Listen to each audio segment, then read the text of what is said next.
Have you heard of the anime Frieren? Wow! What else do you have?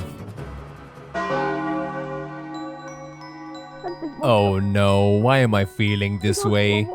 So, Frieren is good. Full Metal Alchemist has been the final boss to beat before an anime can be called number 1.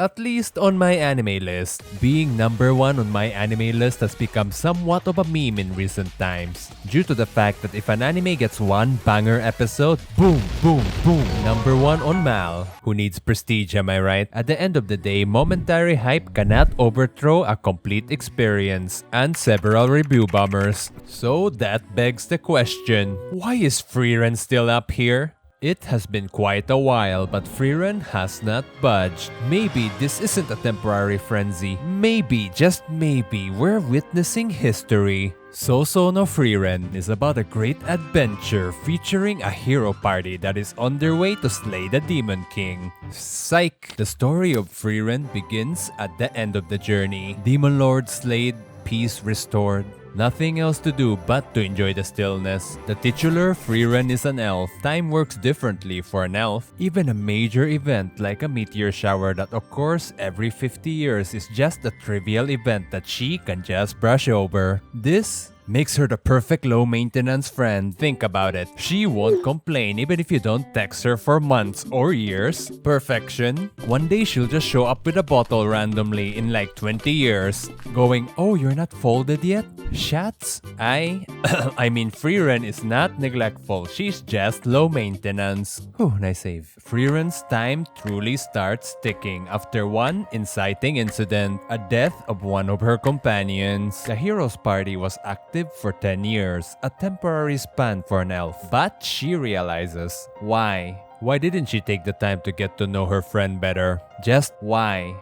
It is the journey, not the destination, is the motto of Frieren. If you ask me what's the end goal of Frieren, I would answer, I don't know. Trying not to piss off Fern every 5 seconds? That's harder than slaying the Demon King, not gonna lie.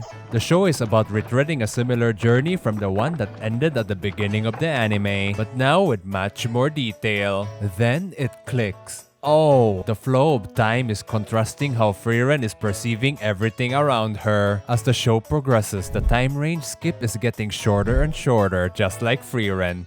I couldn't resist. Meticulous care went into the details of this anime, like how a ring that played a very touching part in the anime was just introduced in episode 1. If you're not paying attention, you would miss this. Frieren is such a sneaky narrator that she leaves out key details when it pertains to herself. This smug elf can't be bothered. For example, Zoltrak is the first ever piercing magic that was invented by Qual, this goat guy. He was so ahead of his time that the party that literally took down the Demon Lord had to seal him.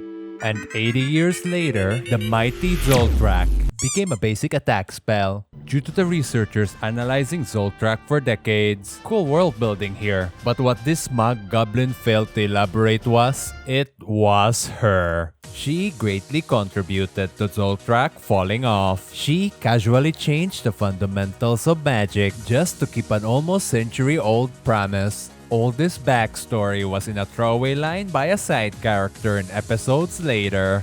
Again, you would miss this if you weren't paying attention. And I love the heck out of it. Sousou no Frieren respects the audience. It doesn't spoon-feed you information. Your TikTok lower screen gameplay-induced goldfish brain have to be attentive. This makes the anime a million times more engaging. There's a world here that is outside of the narrative. This is what separates a good show from a great show. Full Metal Alchemist, Attack on Titan, Mushoku Tensei, these anime had what I can only describe as an ecosystem of things going on in their world, and Sousou no Frieren have this. Even if you remove the main characters of this narrative, the world has so much hidden detail that it feels it can exist without them. However, a detailed world is just one of these anime spells. Its true magic lies with its characters. Contradicting? I know, shut up. Himmel is a self-sacrificing hero that relinquishes his own happiness just to let Frieren wander about. 100% sure he aged rapidly because of Frieren's shady dragon's claw. Stark is a cowardly warrior that actually has a great potential in fighting. He is like a very likable Zenitsu with golden retriever energy instead of being a simp, and his shipping actually makes sense. Zenitsu and Nezuko, get out of here. All the characters are a delight. Even this random dude that does squats in the winter is just fun. Everyone is always in a state of growth and influencing one another. Himmel affects Frieren so much that she visits everyone in her journey now, including Heiter, Frieren's party mate, who was moved by Himmel's selflessness that he took in Fern, who later becomes Frieren's apprentice. Everyone is interconnected. It feels that every interaction that was had in this anime is truly important, and consequently, that's the lesson Frieren herself is learning in the anime. Talk about meta. Oh yeah, the fights are just incredible. A Frieren fight happens unexpectedly, but when it does, yet damn does it slap. Madhouse has been laying low for a while, but they still got it. It's so fluid and clean. If you looked up Sakuga, you'll see a Frieren fight as an example. It's hyperbole, but Zoltrak 47. They got so many memes in modern times. A good indicator if a show has staying power in the public eye are the memes it produces. And oh boy, Frieren has a lot of fire memes. Frieren teaches you what boys want. Dancing? No. Keiki taberu. And Sky Splitter Fern. This anime is just a meme printing machine. This just makes the show that much approachable.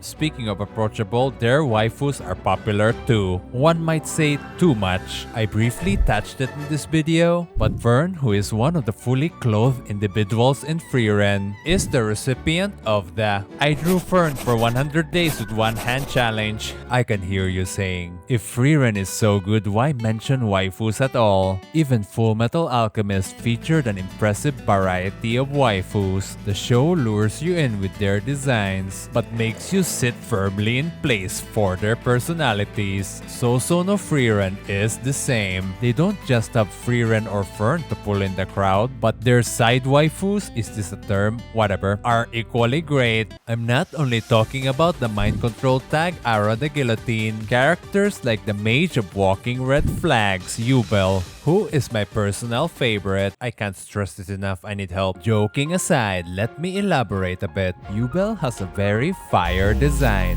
and every line she utters has a flirty undertone. In short, she got Riz. And to top it off, she's kinda psychotic, so she got the I can change her fans by the neck. And in bad anime, this is where it ends. But you see, Yubel's unique magic requires empathy. And because of it, her belief changes every time she successfully uses her ability. So she doesn't need you, she can change herself.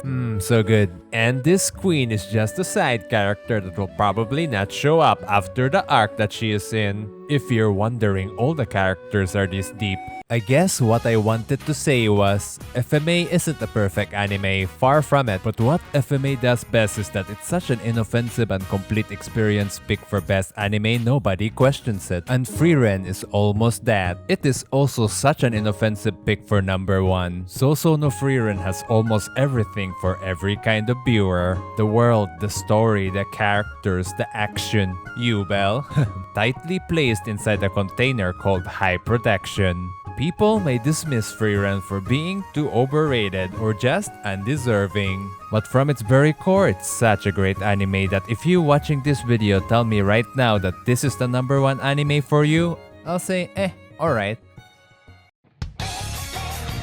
Frieren may take 50 years to chat back, but I know my viewers will subscribe in few seconds. I believe in you, see ya!